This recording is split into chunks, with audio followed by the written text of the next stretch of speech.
kano awards zino nazitegeddeko naye ndowooza ninako bukomenti butono nnyo obudda eri abantu bano abakola kino n'abantu general public. My area of concern kubo sina buzibu ku award zaabwe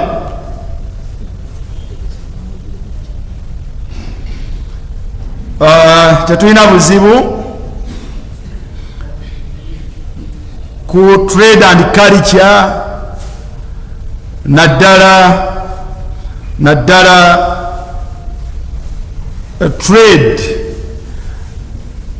and cultures ezitali Islamic. Waliwo ebisoboka muzo etaabu yonna eri mu ekyo kye muyise Islamic. Era ndowooza baganda baffe abateeseteese kino beba Islamic channel ndowooza bwe beeyita Muslim channel. Ntera nnyo okwagala nnyo okwawula wakati wa Muslim ne Islamic, kubanga si buli kintu kyonna ekikolebwa a Muslim person omusiraamu nti kibeera Islamic. Omusiraamu asobola okukola kyakoze ne kibeera nga kyakoze kiri Islamic, ate asobola okubeera nga kyakoze tekiri Islamic. Kati baganda baffe aba Muslim channel bateeseteese engule zino n'ebirabo bino era ne bateekateeka ebifaanako biti, wabula ekizibu kiri nti babiteeseteese ku mbeera eziri Islamic. Awo ewali obuzibu njala kubasaba ekisooka nti bo baseeka babajjemu. Baseeka temulina busobozi wadde obuyinza obugaba engule mu mirimu egikolebwa abawalimu, kubanga temumanyi gikkirizibwa mu gyo na gitakkirizibwa. Temulina busobozi era abawalimu tebakolera mmwe bantu, era temulina kyemusobola kulamula mu bikolwa byabwe butuufu bwabyo na butali butuufu bwabyo.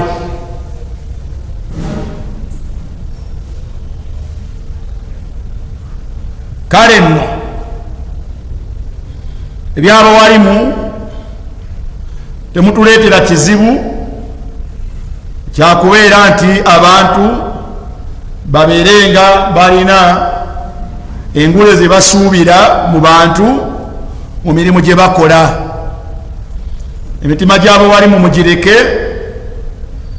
gibeerenga omulimu gw'obuwalimu abagukola bagukole nga gwe beegendereza era gwe banoonya asiime abeere Allah subhanahu wa ta'ala yekka, era muguleke omulimu gw'obuwalimu gubeerenga anaagujaginga obutuufu bwagwo n'obutali bwagwo. Abawalimu baleke babeere n'obweraliikirivu mu kukola bye bakola nga beeraliikirira Allah subhanahu wa ta'ala. Temulina we mukijja, si mu mulembe gwonna tetulina we twali tukirabye nti mulembe gw'abasahaba omubaka sallallahu alaihi wasallama alinako be yawa engule oba embeera ezifaanako bwe zityo mu abo be yasindikanga okugenda okusomesa abantu.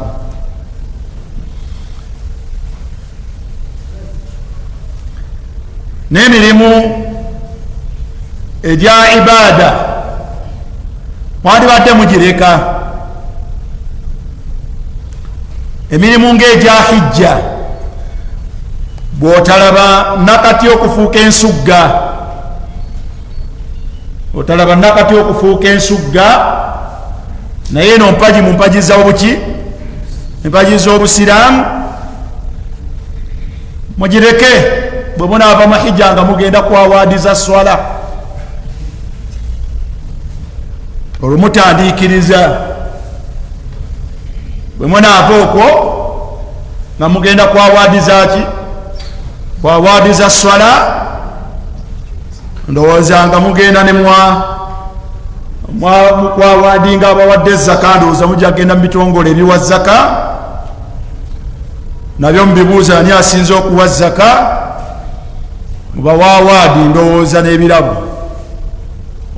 Ibadaati muzireke.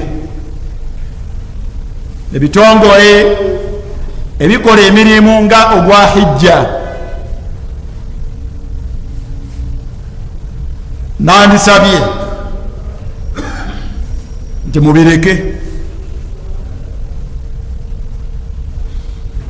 era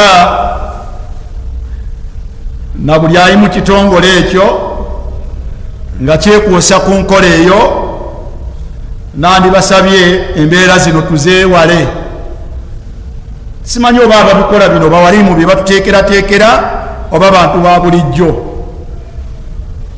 naye obwongo bumpa nti bano bantu ba bulijjo, basiraamu balabalaba ebintu mu ngeri eya bulijjo, be balina innovations zino, obupya buno nako ke batuuse okubeera nga bazuula. Mwenno media groups mmwe ezisaasaanya da'wa, nammwe ndowooza mwandibadde muleese eyo, mwandibadde mugyesikamu ne mugivaamu.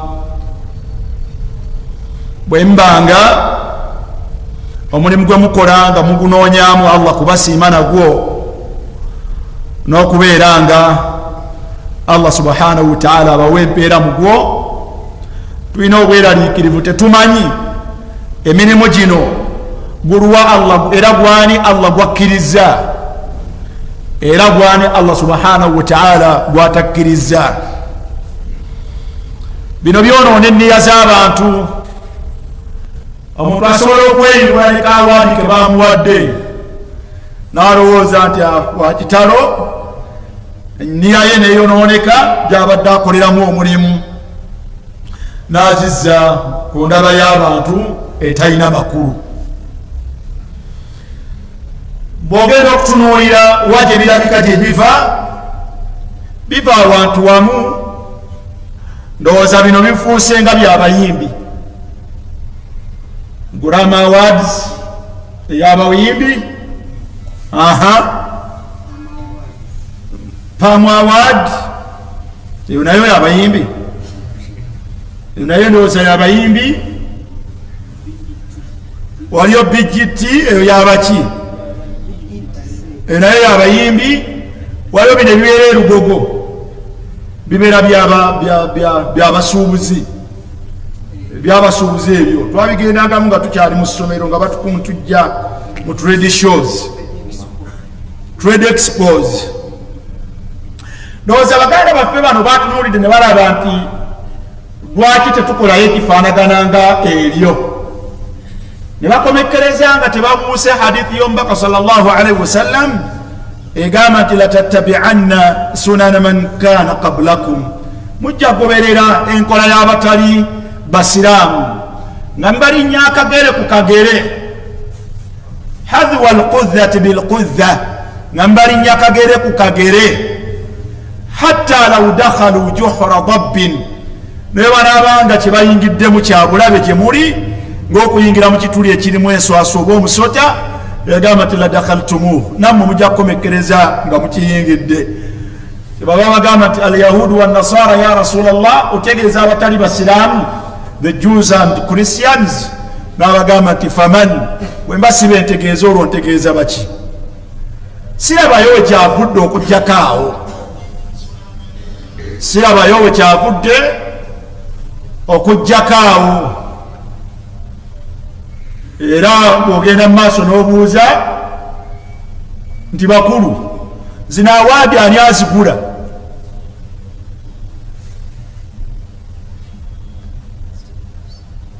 One. Zinawaadi ani ateekamu ssente, ani ateekamu ssente mu bino bye muleese mu busiraamu bwaffe.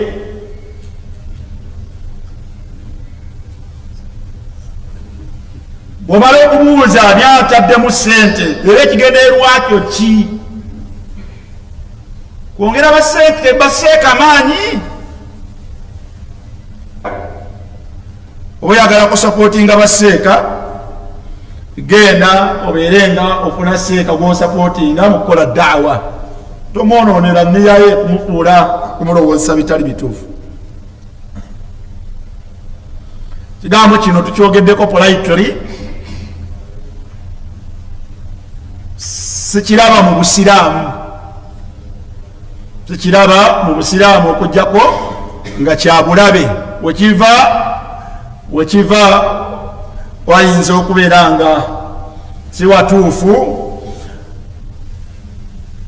Laqad ahdathtum ahdathan lam takun, laqad ahdathtum ahdathan lam takun. Mugonjezaawo ebintu bye tutamanyi, mugonjezaawo ebintu bye tutamanyi mu ddiini eno ey'obusiraamu. So baganda bange abamuziri mu kyano, manyi muli wakati w'ekimu ku bibiri: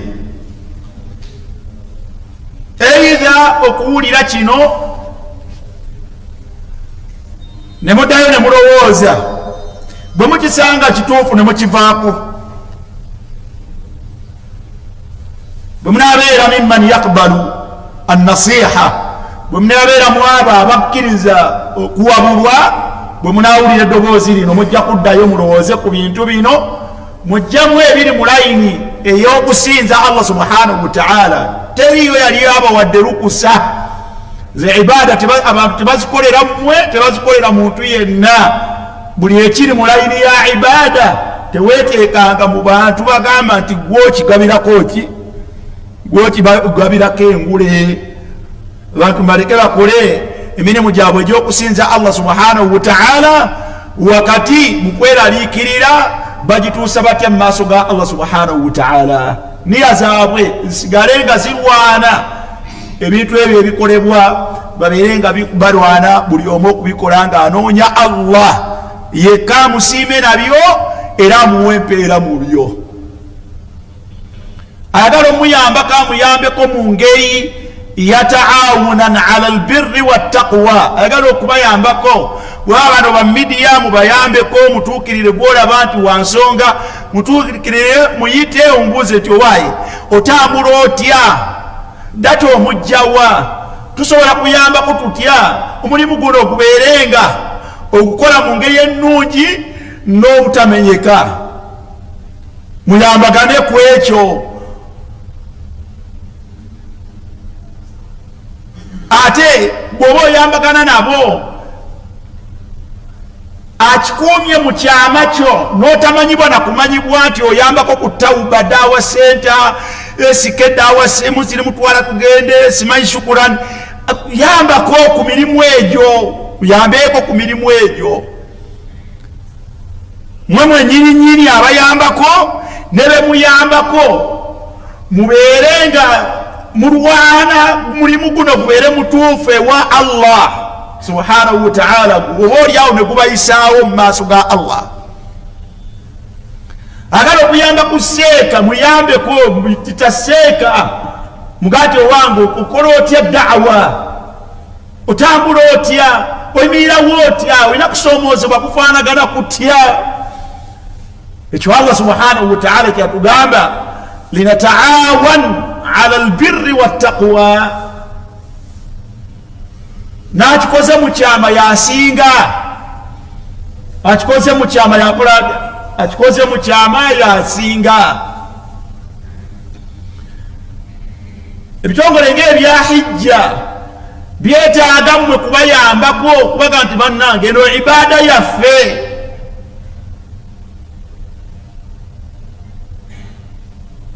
Tugikoze tutya mu ngeri Allah subhanahu wa ta'ala gyasiima, ne mutatusindika mu bitali bituufu. mutusindika mu bitali bituufu byesagala kwogera kino na kiri naye kino mukiraba nti ekyokusaaga emabega eyo myaka giwezenga 8-10 waliwo aba ekyali kitandise mu hijja organizations ezo zolaba nga waliwo abatandise okugaba certificates za hijja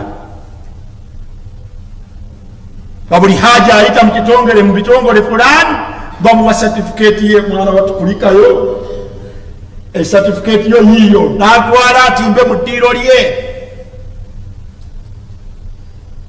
Allah subhanahu wa ta'ala natusaasira netukyogerako nekikola kitya nekifa nekivaawo gwani agaba certificate ku hijja y'omuntu baimamu bagenda kutandika okugaba certificate ku swala z'abantu bano basabbiiri tandikawo byotandika ogera okuleeta ekizibu so ebirala nasalullah alafu wal afiya culture it is okay kasita tebeera mu islamic cultures tyani asinza okukola atya ani asinza okusaala eyo ibada tugende mu culture ani asinza okutola salaamu nayo ibada tugende muki culture y'obusiraamu mukyala kyasinza okwambala jiribabu eyo nayo ibada bikusobera naye bwe mbanga mulinayo ebirala naye bino ebyammwe ebirala kutunda masimu twala tugende ebyo mugende amma ibadat njala kubasaba okubeeranga muddeyo mulowooze bino era n'abasiraamu ebyo bituuka ku masimu gammwe temukyuzinga abaala bonna bwe babanga they are okay with it nze nina hijja group yange temugiteekamu njogera ku byendimi bwabanga abaala they are okay with it eyange hijja group mugijjeemu bwe mbanga mwagala kupromotinga eyange temugipromotinga mugireke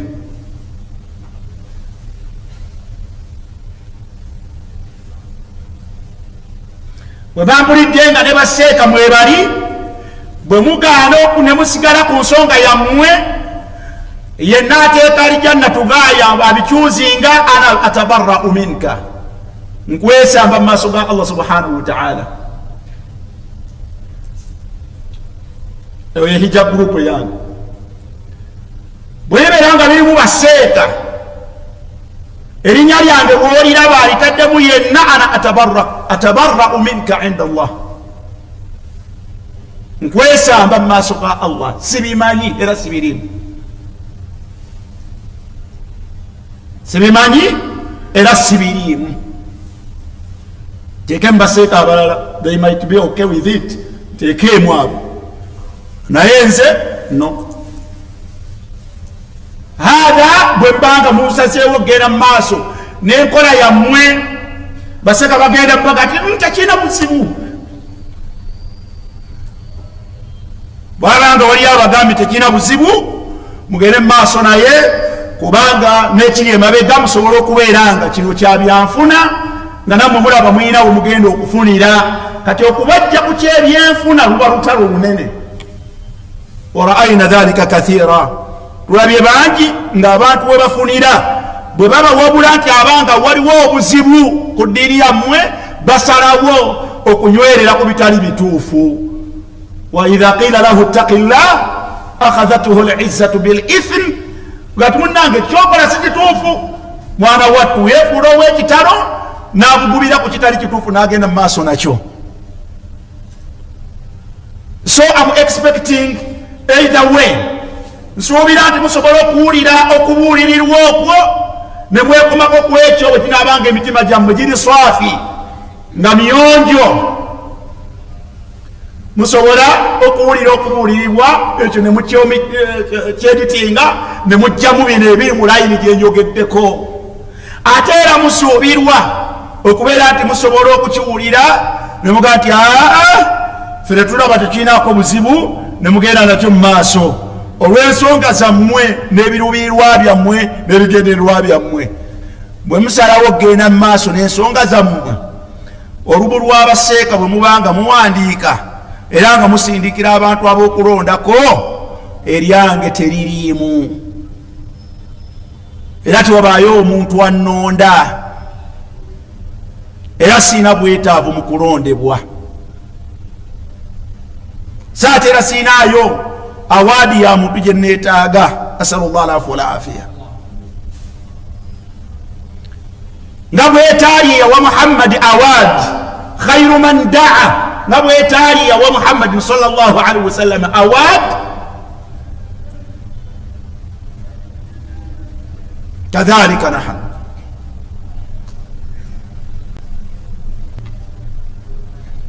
Uganda erimu ebyewuunyisa. Bantu bonna mu nsi yonna abakola hijja, olwogenda ku midiya okwo ojja kulabako bannayuganda ffe twegiriisa mu ngeri ez'engeri ezo. Nasalullah alafu walaafiya. Baka lwe tutuuse mu mbeera ezifanako bwe ziti. Mmwe nakani mwita baki bano abyetoloddewo aba midiya mmwe mwegendereze mu nkola yammwe. Bwe munaaba munoonya mu midiya omwo arda alhayati duniya, bwe mba mubala byanfuna byansi bye mujja okufuna.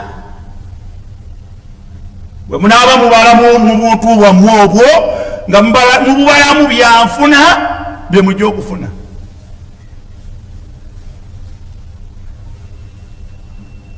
Naye bwe munaabanga mubalamu kusiimibwa Allah subhanahu wa ta'ala, okwesaminatinga, okusaasaanya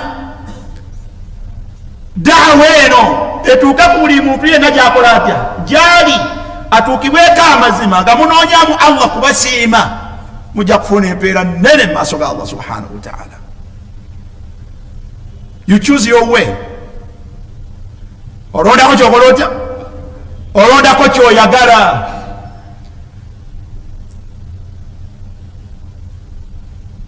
Awo bakuleetera okwegendereza ku byosaasaanya. Waliwo media groups nga tafaayo kikyamu na kituufu, yasulako busunzi. Naye kakasa nti bw'osuulako ekituufu, Allah subhanahu wa ta'ala n'okisaasaanya, kakasa nti Allah akuwa empeera ku buli kyosaasaanya mu buli kituufu. Naye njagala kubakakasiza wano olwaleero nti buli yayisa ku kamedia group ke n'ayisaako ekitali kituufu n'akisaasaanya, ogenda kufuna buli musango gwe kituukako.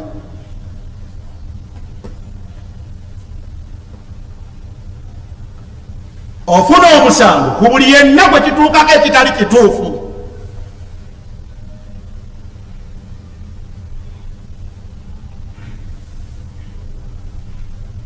Kati gw'osalawo biki ebiyita kwesike,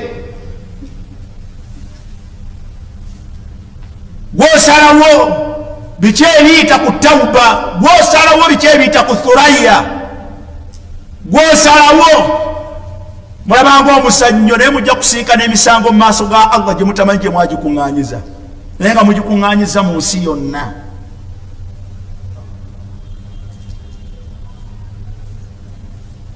So bino betulimu si bya muzannyo, si bya muzannyo. Nimusaasaanye bid'aati.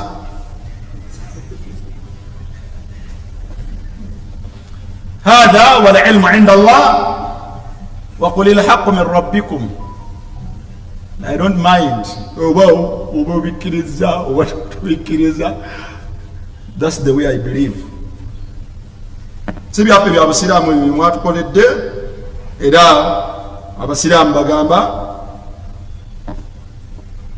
tetubyetabamu, naye oli waabobwe ogenda mu maaso nabyo n'okubireka.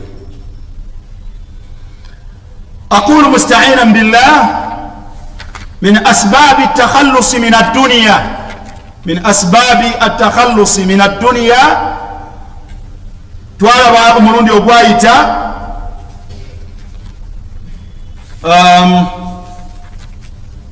القناعة وكبيرا أمته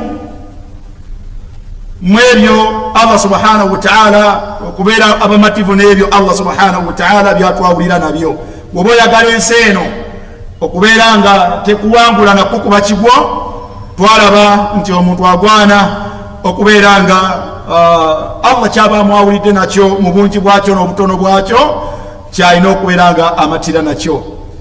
Ne tulaba ensonga endala omuntu ateekeddwa okumanya nti much as you are living in this world munsi muno omwowangalira naye lam tukhlaq lidunya Allah subhanahu wa ta'ala takutondangako nga akutondedde edduniya eno kyobalaba nti ogiyitamu kaseera okibeeramu kaseera mpa wekaaga Allah subhanahu wa ta'ala anakugjamu nakutwala gyoteekeddwa okubeera nti gyeyakutondera gyogenda okuwangalira. innama khuliqtum lil akhirah omuntu yenna Allah subhanahu wa ta'ala yamutondera nkomerero. Enkomerero zangeri bbiri waliwo abagenda okutebeekerera mu muliro. Allah subhanahu wa ta'ala yagamba nti saati mustaqarran wa muqama kifo kibi kyakubeera nti omuntu alina kibeeramu olubeerera era mu bugenderevu n'obugenderevu. Ate waliwo abagenda okutebeekerera fi jannatu naim mu byengera bya Allah subhanahu wa ta'ala mu janaye. Allah yagamba nti hasunat mustaqarra wa muqama kifo kirungi ekyokubeera nti obutebeekevu bw'omuntu n'okuwangaala okw'olubeerera mwagenda okubeera nti awangalira.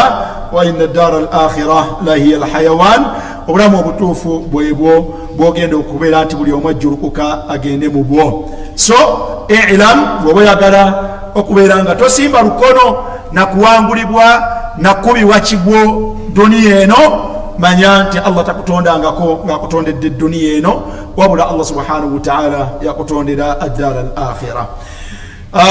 Ensonga endala gye twalaba omulundi ogwayita bw'oba oyagala obutakubibwa duniya kigwo n'obutawangulibwa duniya oteekeddwa olubeerera okufaayo okumanya ebyengera by'ejjana ne Allah subhanahu wa ta'ala byeyateekerateekera abantu abagenda okubeera mu jjana n'okubeera nga obirunkanira n'okubikolerera. Saateera n'ekirala okuvumiitiriza ku bibonerezo by'abantu b'omu muliro nabiki Allah subhanahu wa ta'ala byeyateekerateekera abantu abagenda okubeera mu muliro. Kikuyambako okubeera nga okusobyako ne kukendeera mu nsi muno olw'okwekeka ebibonerezo bya Allah subhanahu wa ta'ala ate ne kikuyambako okuteeka amaanyi mu kukola ebyo Allah subhanahu wa ta'ala byasiima oba olyawo wakati mu kululunkanira ebyengera bya Allah subhanahu wa ta'ala nejjanaye. Waliwo enamba wano gyenjagala okubeera nga tugibuuka tujja kugiddira mu ngeri ya njawulo. Omuntu yenna ayagala obutawangulibwa duniya waliwo ataasi binnabiyi sallallahu alaihi wasallama fi zuhdihi fi hadhihi dunya wa rafduhu laha. Okubeera nga ataasi okubeera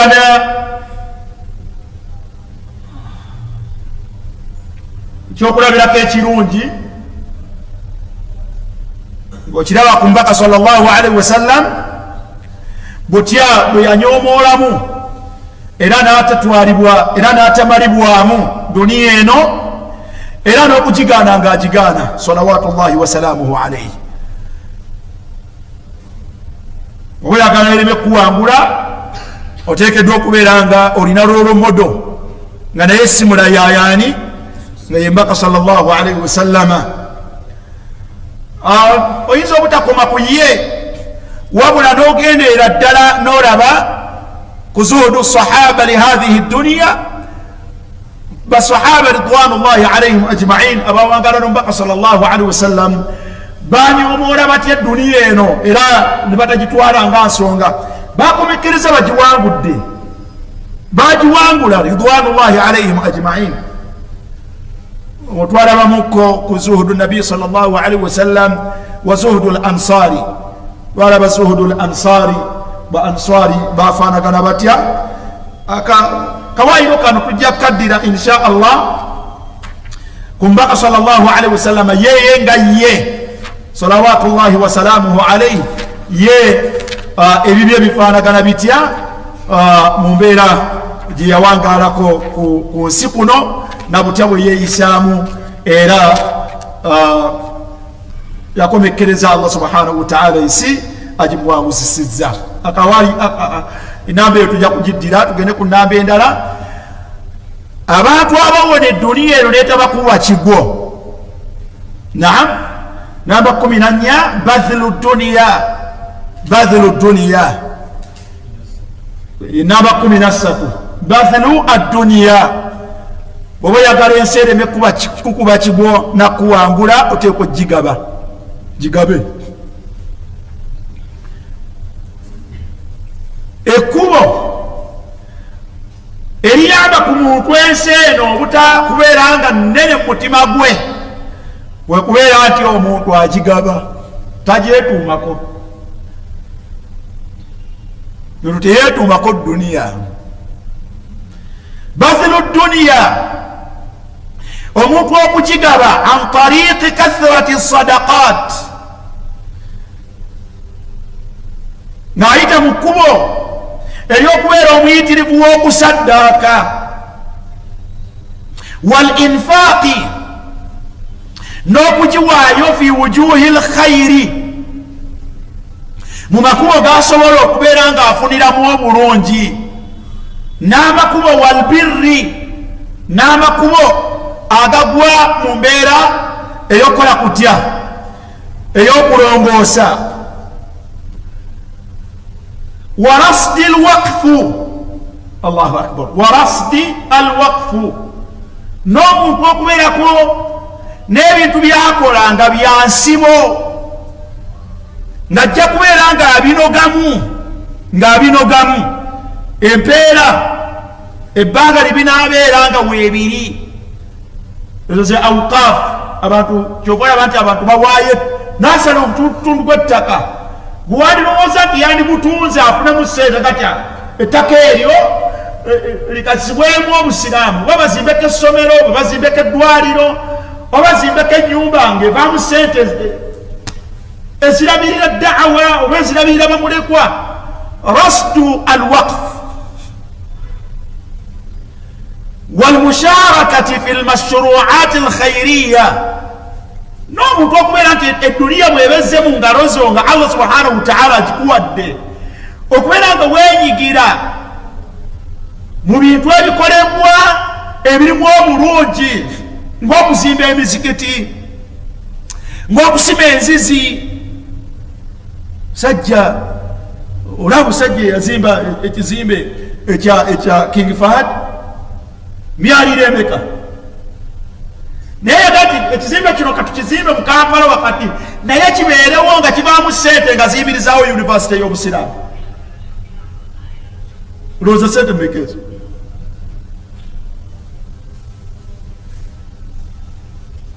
waliyo abantu al-Imaamu al-Bukhariyu yalina muganda we nga yamugamba nti gwe genda osome soma hadithi soma ilimu naye buli kyonna ekikukwatako oba kujjanjabibwa oba kulya oba kwambala oba kugulira kalaamu oba kugulira bitabo oba ki ekyo kiri mu nsingo yange era al-Bukhariyu Muhammad bin Ismail al-Bukhari tiyabeerako mu kutawaana bwe mwanga mwagala bannayuganda abantu bonna abaagala okuuma eddiini yammwe bwe mwanga mwagala eddiini eno obusiraamu eyimirirewo mbaka sallallahu alaihi wasallam yagambanga nti abantu mayu uwini ani ampambaatira oyo ayogera yaani yembaka sallallahu alaihi wasallam yaga nti ani ampambaatira nanyambako hatta uballigha risalata rabbi nsobole okubeera nga ntuusa obubaka bwe yantuma Allah subhanahu wa ta'ala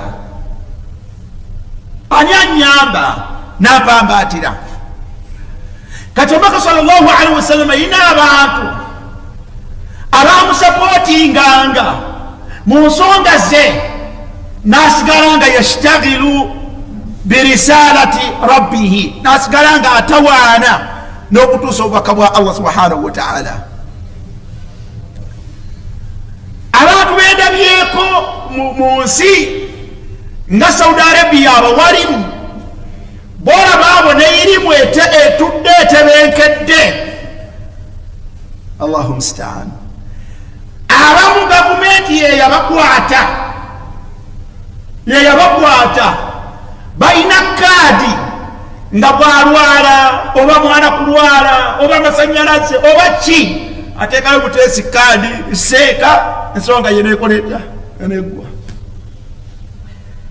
maaratibu shahariya nga bawadde n'omusaala ogwa buli mwezi okumala ensonga zaabwe. Fayashtaghiluuna bililmu ne batawaana n'okusoma ilimu eno ey'obusiraamu ne bagasa sosayate yaabwe.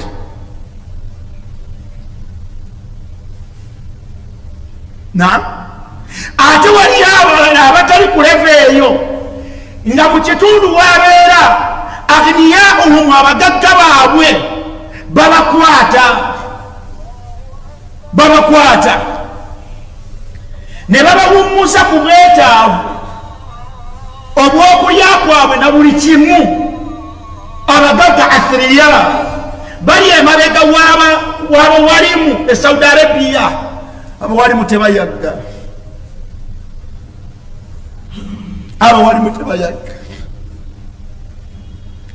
ila haddi okutuuka ku ddaala ng'omuwalimu Sheikh Badr Abdul Muhsin Badr al-Abbadi mwana wattu n'abayizi mmwe Sheikh Abbadi agaba sente bamuwaayo ne zaagabira abayizi abatula mu ddarasa oluvannyuma lw'emyezi oba 3 bakola register era ku nkomera emyezi 3 buli muyizi abo ab'olutendera bagenda kola atya naye nga empagi ziri mabega waabwe. Nasalullah alafu walafiya. Abawalimu benalabako abasomesa ffe ebugembe gwekyo kimanyi abawalimu baseeka baffe betwenyumiririzaamu okuva lwe baafulutuka mu ssomero omusaala gwabwe gujja gwa buli mwezi era obasanga batebenkevu mu kusomesa. Sijja kwogera seekaani na seekaani. Baseeka ababadde ku biraali awo nga tukyali wano mu binyira wano n'abamu bakyali ku peerolo emabegaawo wakati w'emyaka gwa 2024 mpaka nga 2010 nina omuwalimu yajjanga e Saudi Arabia ng'ali mu mbeera zino eza hijja kunoonya ebisolo by'abawalimu ng'ajja kunona musaala gwa banne ogwa buli mwezi ajja okunona mu wizaratul awqaf toyinza basanga nga batawaana. Hata olwaleero waliwo abawalimu nga batambula ne bagenda ne bamuga nti genda obeere ekisolo, genda obeere eggulu, genda obeere aga tujja kuwa $5,000,000 omwezi. Olaba muwalimu kutambula genda kubeera eyo n'obutebenkevu obw'ekika ekyawaggulu asobole okugasa ebitundu ebyo. Bannayuganda, almusharaka fi lmashruati alkhairiya bwe muli bamwagala okuuma eddiini yammwe eno mu bawalimu bagibasomese, omwalimu ateekwa okusoma irimu eno muva mu bikokyo. Naye omuntu okutuula ku Qur'ani asoma amakulu gaayo obudde, omuntu okubeera n'obudde nti agenda amaze okubisoma oba yasuza asoma ate agenda abasomese nga bwe tujja ne tubasomesa. mu ngeri etali yakubafera. Bwe muli batemwagala bufere mu buwalimu mu Uganda, nga mwagala knowledge ddala ey'obusiraamu eri based on research, ng'abo walimu afaayo okusoma kyanaabasomesa, wateekwa okubaawo ababasapootinga.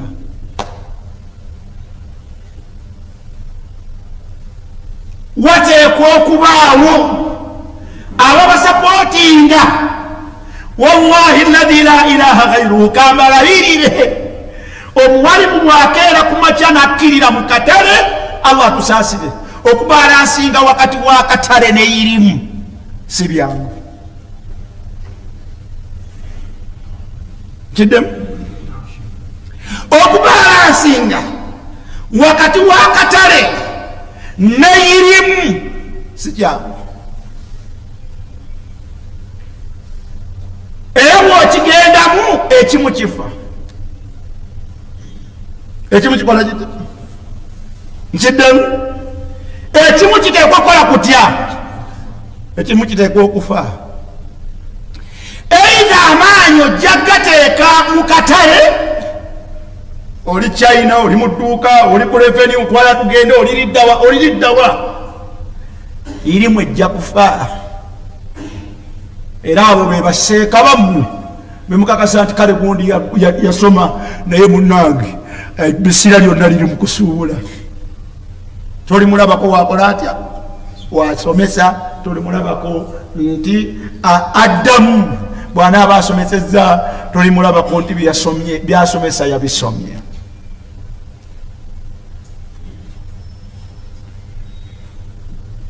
Eitha akatale kasinza irimu amaanyi, irimu nekola etya, irimu nefa, akatale nekayitawo. Oba seekyo ojja kubeera mu kwerimba, kuba tolina budde bubeera ku dduuka, tolina budde buyiriba, tolina twala tugende, irimu erame, byebya bizinesi bikole bitya, olondawo kimu ku bibiri.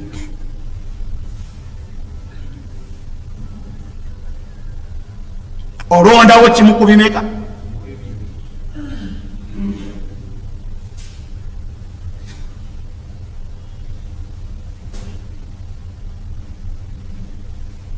Olondawo kimu ku bibiri. Bino byenjogera mugende mbinoonyerezeeko, mujja kubiraba.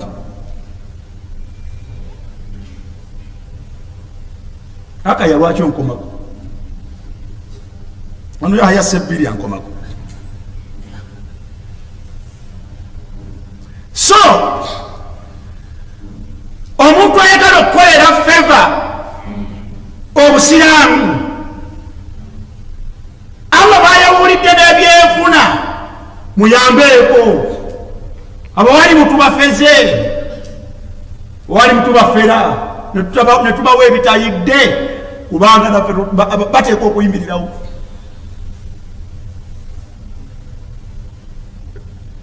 Lwaki tubeerako n'obuwalimu bw'oyambako abaana b'okusoma?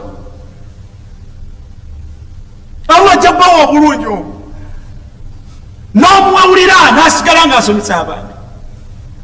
Lwaki temuyambako abantu Allah subhanahu wa ta'ala mu ebyo by'abawulidde nabyo? Lwaki temuyambako abawalimu okutuuka eri ababeetaaga, okutuuka eri ababeetaaga? Nagenda e Kasese, nali ku byange, si Kasese, Kabale, nali ku byange.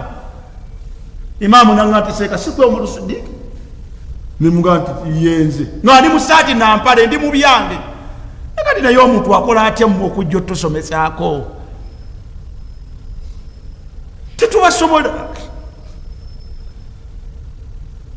Omwalimu wakugamba alina emmotoka, amafuta gokka ga mitwalo 45. Fe tuzijjewa, nina fe twagala mujje mutusomesa, naye tuzijjewa.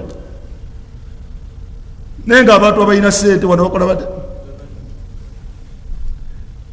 Nabaddeko awo ejjo ly'abalamu awo, nabaddeko awo Embalala. Naye mukyalo munanga nti seeka twafudde ekizibu wano, twabaddeko tutudde, omuwalimu n'agamba, omukyalo munagamba nti seeka yatukoze ekigambo, twamugamba okujja otusomesa, n'agamba nti mulina akakadde. Abo mbiriizi mwina akakadde agati ate nga twagala je ne twekubakuba mpaka lutwakkanyiza ku mitwalo 8 naye tunoolira naawe kyalo mitwalo 8 masakini banoonya emitwalo 8 kuba omuwalimu abayiyiza wano naye asobole okubeera mbu abaana be bakola batya basome njagala butabakweka kyala yangambira gati seeka n'ekinaana kyaffe kikyatuluma kuba ne seeka byetusomesa tetwabitegeera saba ngaajulire nga ndi ku kituuti wano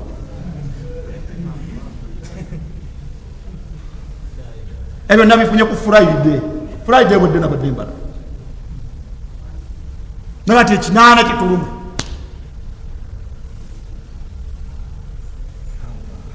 abawalimu bino byola betwogera ku bidaat wallahi alladhi la ilaha ghayruh abawalimu bangi batudde mu bidaat lwa support ye ahlul bidai bananyini bidaat zaabwe bamanyi okubawa obumotoka bamanyi okubawa obusente bamanyi okubawa obufuta bamanyi okuba bibiita okwo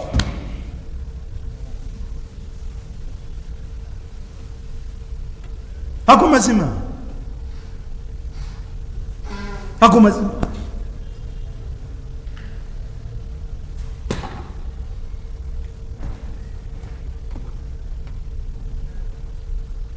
Musa kana kantu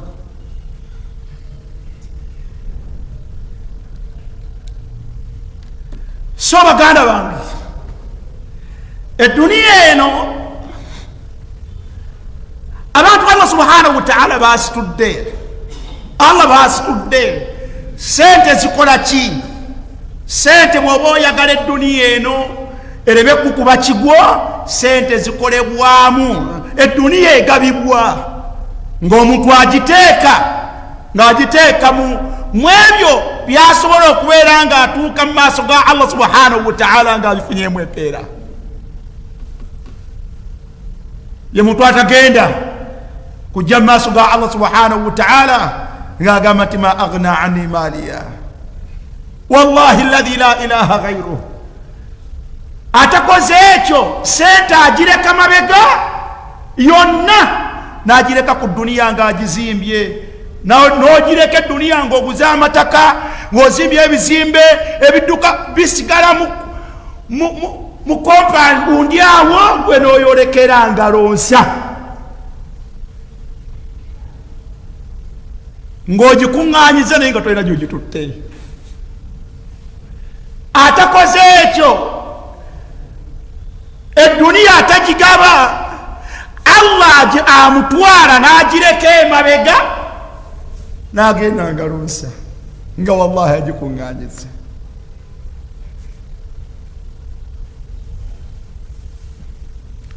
n'omusanga nga yawma alqiyama ali mu bejjusa eduniya ye nagati ma aghna anni maliya ma aghna anni maliya sente yange nga teyangasa erimu ekyokubiri ogireka emabega ate ng'ogenda kugivunaanibwa mu maaso w'olaze wallahi ogireka emabega nga balwana omukazi abooluganda abaana balwana kino kyange kino naye nga gwe misikini bakututte sufuruli ya dayini bakututte ngalonsa ate gyogenze olutuukayo nga batandika okubuuza ku byolesa emabega min aina ktasabtahu wa fima anfaktahu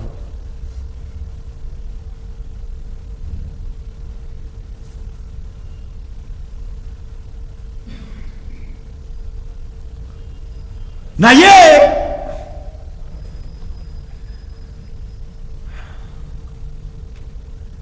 olunaku lumu ewambaka sallallahu alaihi wasallam basala embuzi wambaka yali taliiwo mu maka ga Aisha radiyallahu anha ne basala embuzi ne bagigaba ne basigazaawo akagulu bajigaba 3/4 ngemagulu ameka asatu ne bagaba baneiba abanakutwala kugende ne beterekerawo akagulu. Omubaka sallallahu alaihi wasallam yakuma nababuuza ati wange Aisha embuzi yabadde etya ne bamugati ya Rasulallah twagigabye yonna naye twasigazaawo akagulu. Omubaka ng'agamba Aisha namugamba nti embuzi yonna mugisigazza okuggyako akagulu.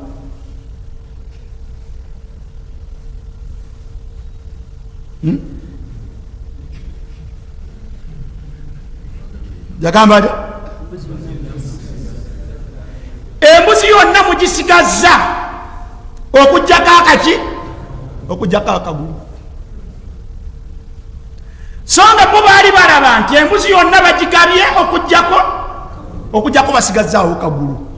Omubaka sallallahu alaihi wasallam agati ebyo si bye bituufu. Ekituufu kiri nti embuzi yonna mwagisigazza yammwe.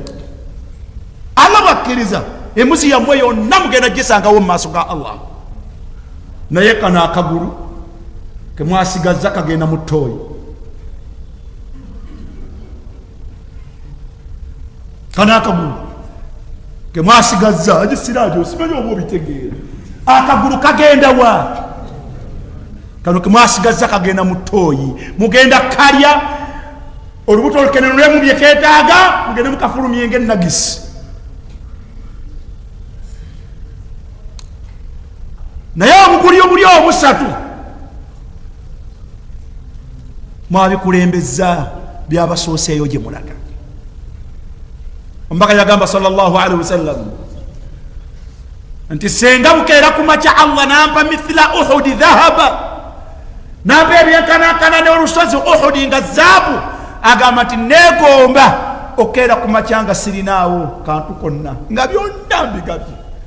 Naga nti okuggyako kyemba nsigazzaawo nga mpozi nkikuumidde banja oba nga waliwo obwetaavu mu kkubo lya Allah subhanahu wa ta'ala, seegomba kuba nga nsigazzaawo. Bugenda okeera ku makya nga mbigabye biweddewo.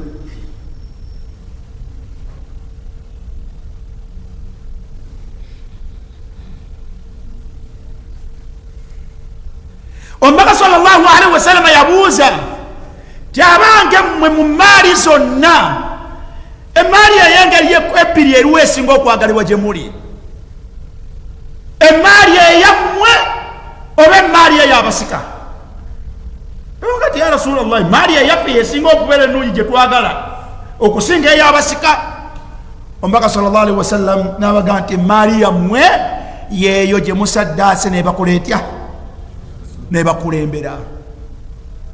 Naye ate emaali y'abasika bammwe yeeyo gye mutuumya. Olwaleero emaali yetusinga okwetaaga yeyabaki? Eyabasika. Nabaddeko ne mukwano gwange jjo natwogeramu Allah yali yamusitula mu byenfuna naga nti seeka duniya Allah tusaasire, aga nti okimanyi nti nina abaana naye ntawaana, nenzira eno nenzira eri nga ntawaana nayo, naye siina mwana nyambako. Naate ekinakuwaza olunakutuka nga batandika kulwana. Olunakutuka mwebba nga batandika kukola kuti, nga batandika kulwana. Wala mukwano gwange yafuddaawo bamuziisaawo, naye oli yadangalaga ati ekiri mu baana baseviini omwayagala kutema munne.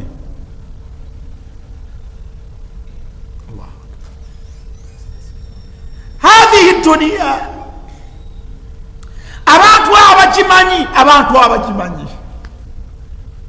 abagimanyi bannange biri ebintu byewuunyisa. Wallahi alladhi la ilaha ghayru, baganda bange ebituufu bisigala bituufu. Abantu babiri mukkirize mbogereko mu mutima mulungi. Muganda waffe Ibrahim byemuke, muganda waffe Ibrahim byemuke. byonna byonna teyasigaza okujjako akataka k'enkoowe n'omuzikiti oguli ku Africana awo wasigala empeera ye lwe yafa lwe nategeera ti n'ettaka eririko Ubayyi wali ku Ntebe Road era lwe yafa nga boogera wali enkoowe nategeera nti n'eririko Madiina primary eri wali ng'ogenda ewaffe Emmende wallahi bye bibi ani amanyiyo ekyo waliyo n'omuzikiti gwe Masajja naawe nzijukiza wali ku kibira subhanallah keyateeka mwebyo kekaani kekake bwabanga Allah yakakola atya bwabanga Allah yakakkiriza bwabanga Allah yakakkiriza ajja sigala nga anoga ajja sigala nga anoga naye ebisigadde bino bitulakita ebiri ku Ntebe Road simanyi guli ku hoteri simanyi waliyo buli bwe wanawulira Karamoja simanyi twala tugende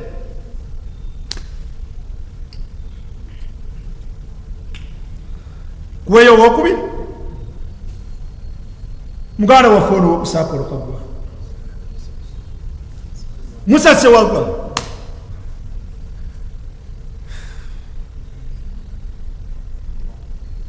gwokimanyi nti ogwo omuzikiti oguli awo gumu newali we yaziikibwa awaali seeta y'abaki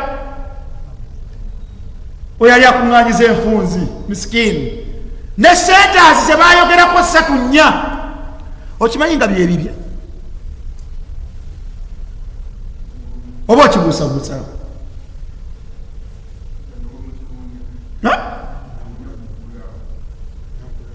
nenaakulabyawo mu Kiwuunya nabwo ngumanyi okimanyi ti obwo bwe bwennyini eyo yedduniya ye naye bwe okimanyi nti byonna byonna ebisigadde takyalina ku Mukama oba temukimanyi mulowooza bino bya bulimba wallahi nedda gano mazima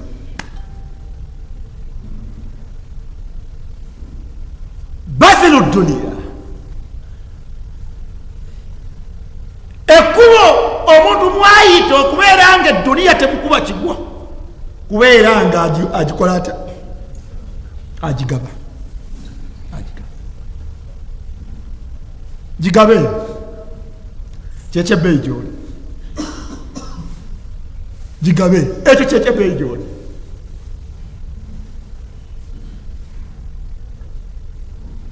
nekyotuuma gituume naye ng'ogituuma kola kutya okyanoonya woogiteeka mu wujuhul khayr baganda bange si bituufu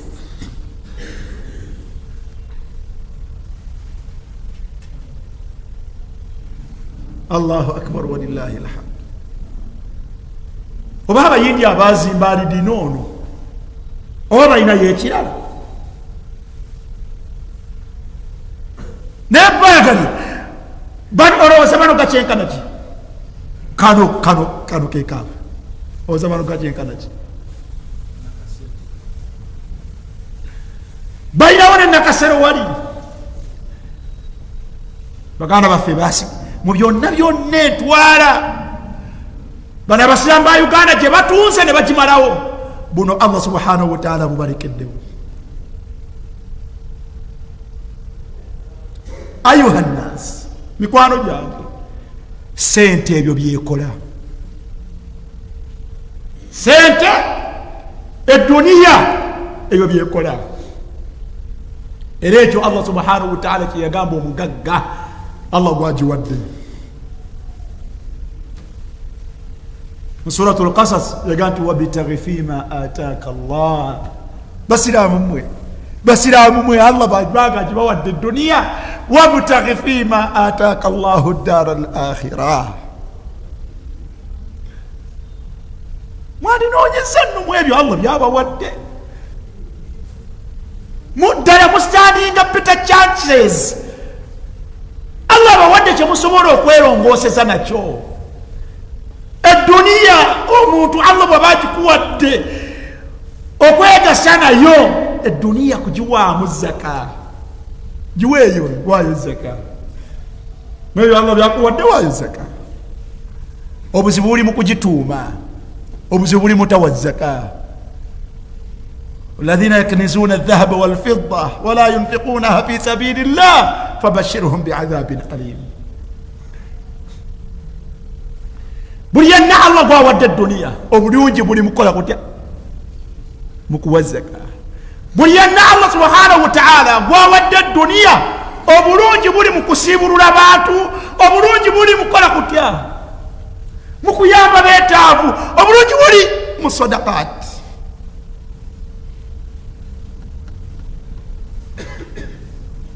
zimba obuzigo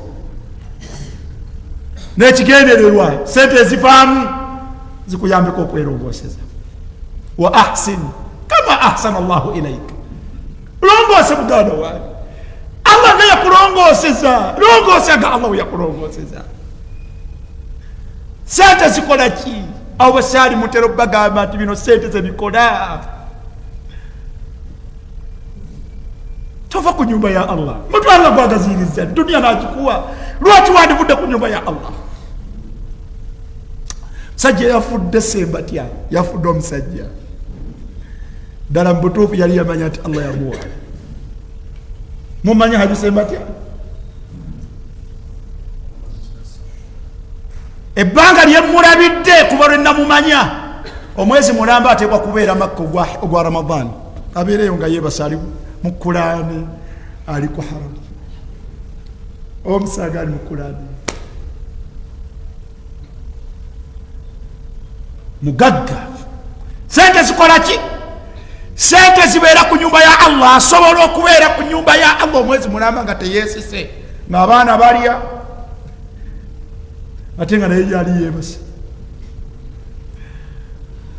mulimu gwegenda kusaala buli swala kutuula mu haramu na kusoma Qur'an era nze mbadde mulaba mu Ramadan haji sembati Allah musasa sente zikola ki sente zikola ebyo emizikiti abantu ba Uganda mu mutambulira sente zikola ki emizikiti sente zizimba mizikiti bana Uganda musalira mizikiti gy'abagagga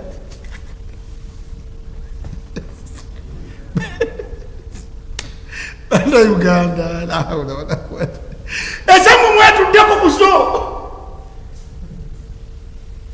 na buli mugagga nja kusalira ku Fadi Plaza bwa kuzimba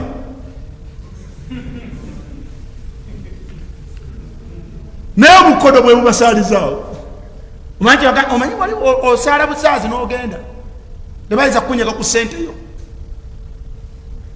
baba nogamu nga namwe bonago mubabe muli bagagga ekyamugiririddawa tambula ku ngendo zonna imwe ab'obusoga tambula ku luguudo lwaife olwo mpaka oje oba olijja Kamuli oba ogiire Iganga oba ogiire Busia buli muzikiti gwetusaliramu guliko akapande naye senga mwali mumanyi okusoma Oluwarabu mwalisomye gati luno gwazimbibwa ku wakufu ya Kuraishi muntu eri ewaabwe sente tezimala ezo naye newaffe bwafuna emitwalo 3 egya $, gati olinawo osobola okuzimba ogw'emitwalo 3 nga teziizo muli mizikiti gy'abantu enzizi la hawla wala quwwata illa billah enzizi kwe musena amazzi enzizi kwe musena amazzi z'abantu bamanya kino z'abantu bamanya kino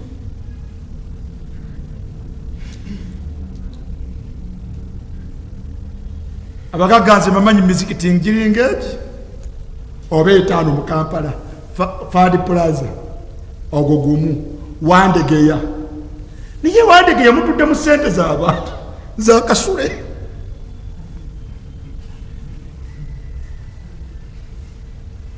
negwe nosalira mu muzikiti gwa kasule emyaka 2 naye nga gwe tolina woolina ddirisa tolina muzikiti gw'olinako ddirisa wabula mupakinga motoka olujja ne lujjula omugezi kabanogeko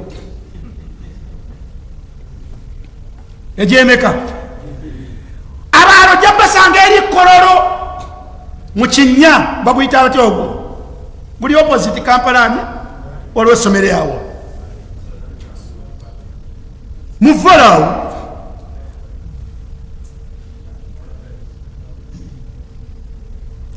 abaala baganda baffe baguzimba wano mu Kalitunsi Masjidu Siddiiki era ogusanga bajjudde awo Masha Allah.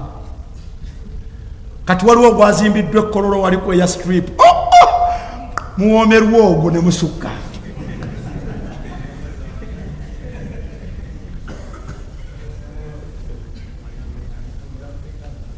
ona alina abayangayanga bano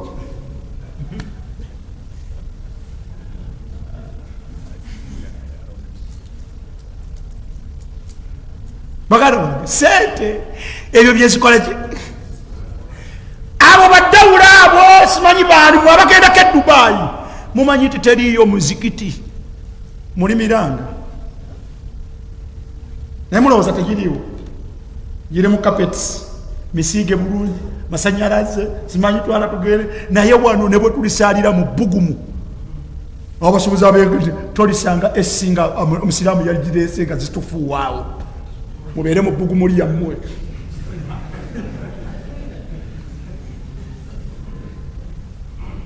naye azimba omuzikiti yagulabirira amazzi yagulabirira ki amasanyalaze yagulabirira ogusiiga yagulabirira kapeti yagulabirira imaamu agubeerako tebagala kumanya ate tolimumanya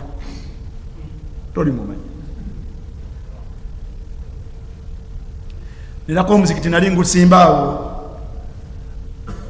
emasaka awo ngani kwabo abulina obuvunanyizibwa mukuyimirawo kwagwo musiraamu yaŋŋaayo naga nti guno tetugwagala oli bwaleeta wirubaalo y'omusenyu nga gyasooba ne mumulaba ng'agireese mumubuuze ya sente mmeka mugisasule tetwagala wirubaalo ya muntu we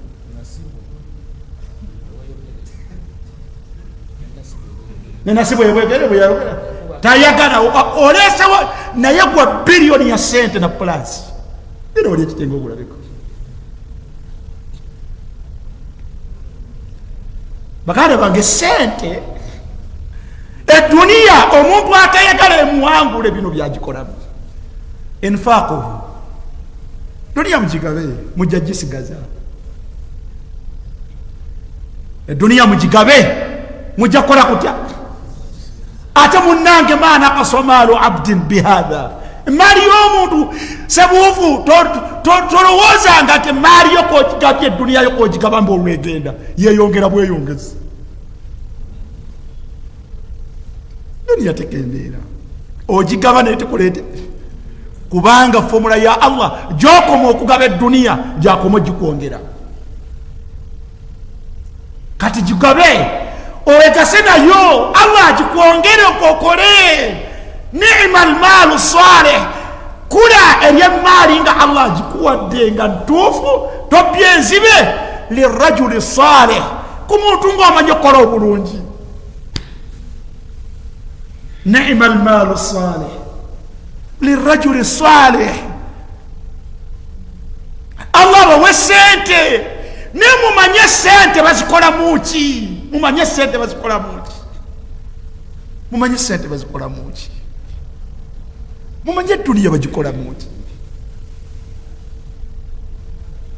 wallahi bamutakola bwe mutyo mujja kuba mwefaafaganiddwa Allah bawadde engeri gye musobola okuyitamu namubeera babbeeyi nambeera babbeeyi yawma alqiyama nambeera babbeeyi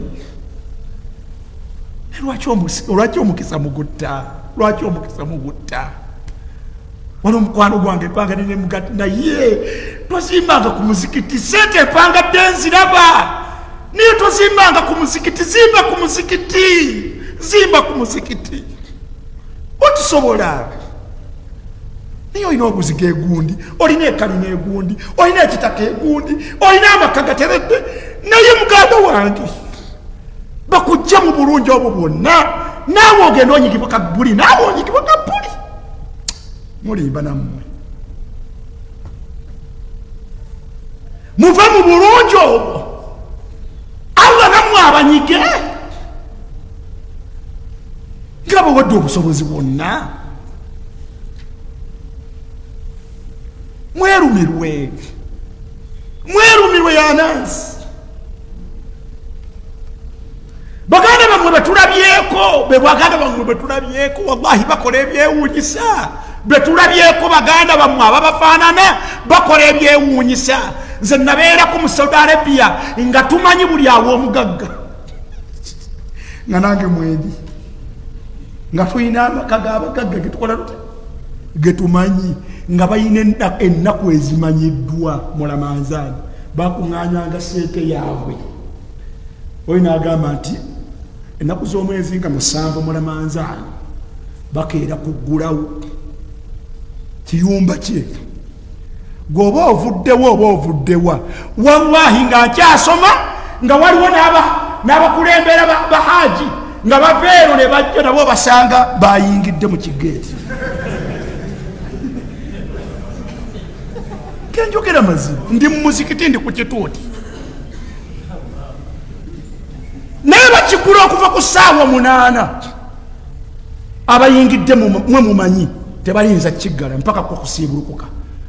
Sawa y'okusiibulukuka bwetuuka nagati muggalewo sayidi eri bazinye ne mufuna ebisiibulukuka ne musaala magalibi n'abagabula ne mumala okulya nagati muggule kati guli n'atuula wali n'ekisawo nga bw'aba yasazeewo kugaba $5 oba $10 zeriyale 2 oba 3 oba 4 bonna abayingidde ateekwa okumekinga sure nga buli omu afulumye ne $2 gy'emitwalo 8.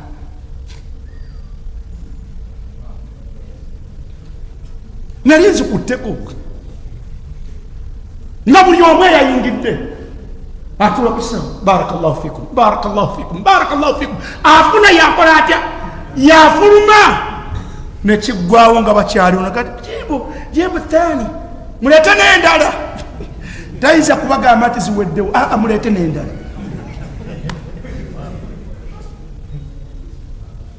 Wallahi alladhi la ilaha ghayruhu sente eyo byezikola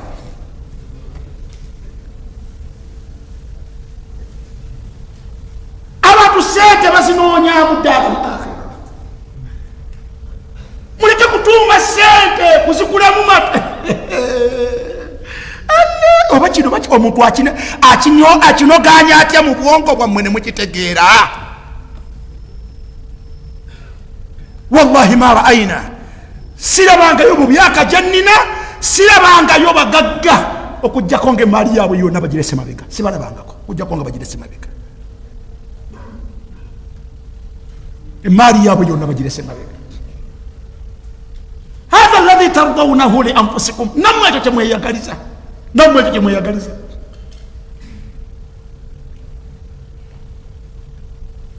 rahima llahu amthala kiggundu Sulaimani kiggundu ebuzimbe abulese mabega wali akali wali ewa va ku kino ekiri waggulu ekirimu banka eyo ku Ntebe Road okirire wali masaki bintu byonna babirese mabega. Mulowooza baganyulwa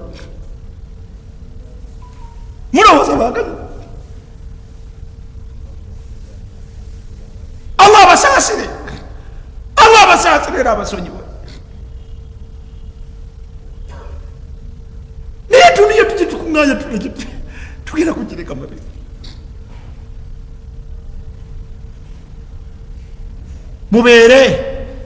mubeere badhahaba ahlu duthur bil ujur badhahaba ahlu duthuri bil ujuri mubeere abanaku Allah bataawa duniya bebegomba. Abasajja abanaku bagendewo mbaka ne bagati ya Rasulallah abantu Allah byasukkulumya muffe mu byensimbi bagenze n'empeera mu maaso ga Allah fe batulese mabega. Omuyinayo gwe bwegomba mulembe guno te omuddu oyo hatukukumbyeko empeera mu bagagga boolina omulinayo wanje mwabadde kimwalazeewa omwinayo gwe gwegomba gwolaba mwabo Allah bawadde duniya gwogamba nti akukumbyeko empeera mu maaso ga Allah omulinayo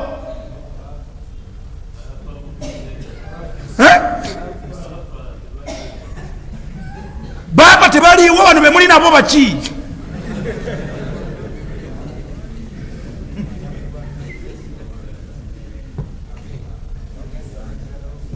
baganda bwa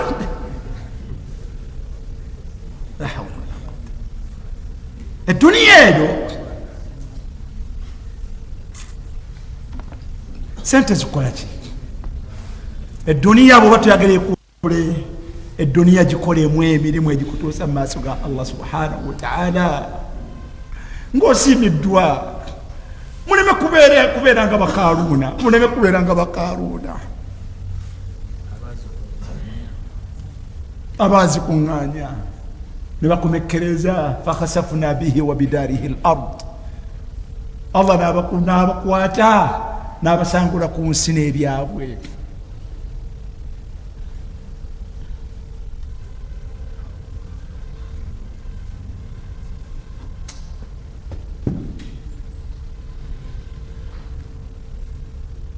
ali omuganda wange ayina ebyenfuna Allah musaasire niyo omuzikiti gwamulema okumala byonna buli kyakola akimala naye kyaganya okuggwa gwe muzikiti uwanyimala omuzikiti ogimala omuzikiti munagenda ojja okutuka ojja okufa nga omuzikiti guwedde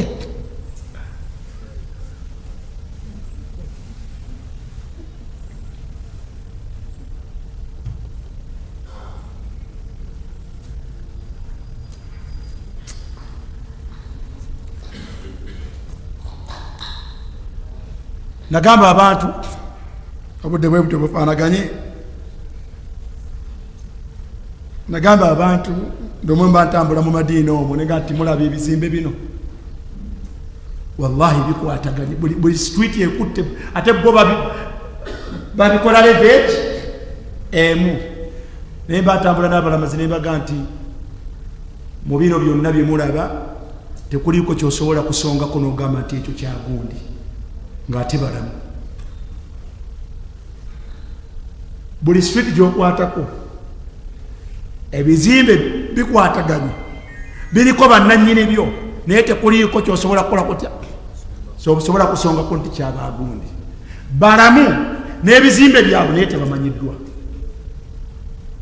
naye ate mu kifo mwennyini mulimu abantu nga bawangaaliramu nga tosobola kusonga wantu wonna nti wano wewali ewa Abdurrahman ibn Auf wano wewali ewa Abubakar Siddiqi wano wewali ewa Sa'd ibn Rabi'a wano wewali ewa Bilal ibn Rabaha wano wewali mu kitundu mwekimu mwotasobola kusonga nti wano wali wa fulani wa gundi naye ate amannya gaabwe ge gasigala mu Madiina oba obitegere ekitundu Madiina waliwo abantu bakiwangaaliramu ne batakizimba nzimba ezo zirimu olwaleero naye olw'okukola emirimu gyabwe emituufu egibagasa mu maaso ga Allah amannya gaabwe gasigalamu mu Madiina nga toyinza kulaga nti poloti yaabwe oba ennyumba yaabwe yali wano toli wamu naye ate oba olwaleero ababasikira bazimbye edduniya bakyali balamu n'obunene bw'edduniya gye bazimbye toyina gwosobola kugamba nti ekyo ekizimbe kyagundi tebamanyiddwa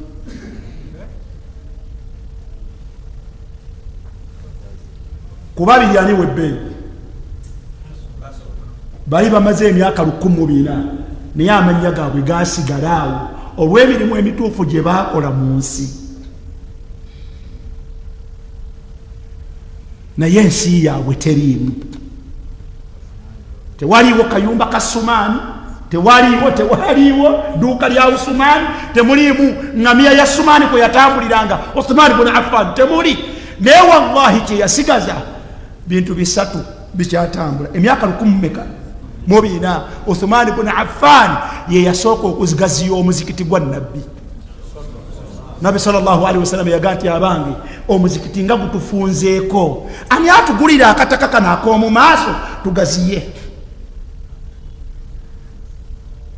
Ekyo kya Uthmani kyasigalawo yagati ana ya Rasulallah nkaguze era tugiyitawo extension ya Uthmani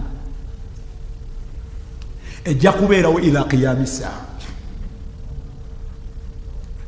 Uthmani ibn Affan radiyallahu anhu abasiraamu bafunda walibwa ku mazzi e Madina ombaka nagati man yashtari lana bi'iru rawma ani agulira abasiraamu oluzzi lwa rawma.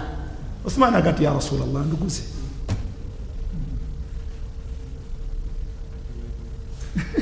mpaka n'olwaleero kikyayogerwa ku ye n'abagenda okulambula we lwali bakyalwalambulawo. Omanye ekyokusatu ombaka yali ateekateeka ejje baliyita jaishul usra mu kiseera ng'ebyenfuna bibi. Ombaka naga nti ndi mu buzibu ani anyambyeko. Uthmani n'agenda n'aleeta ensimbi zonna ze yalina ku akawunti ze yalina ewaka. Yasanga omubaka agombedde bw'ati nga bw'olaba bazireetera mu ssuuka ezo najja n'ensimbi mu ssuuka ye n'ayimirira ku mubaka sallallahu alaihi wasallam n'aziyiwa ku bisambi by'omubaka wano. Omubaka n'akyusa amaaso ng'azitunuulira nga bw'ati n'amufuako ekigambo n'agamba nti marra Uthmanu ma amila ba'da al. Uthmani tayina okuva n'olwaleero kyonoono kyalikola ne kimukosa. Allah mutadde.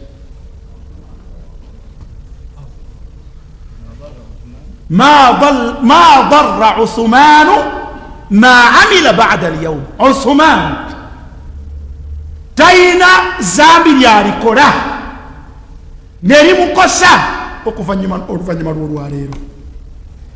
Allah mugjeeko engalo. Sente zammwe zikola ki? Sente zammwe zikola ki?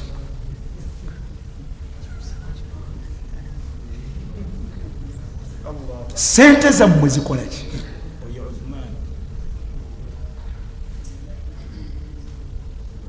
Sente zammwe zikola ki? Subhanaka Allahumma wa bihamdik ashhadu an la ilaha illa anta astaghfiruka wa atubu ilaik. Wassalamu alaikum warahmatullahi wabarakatuh.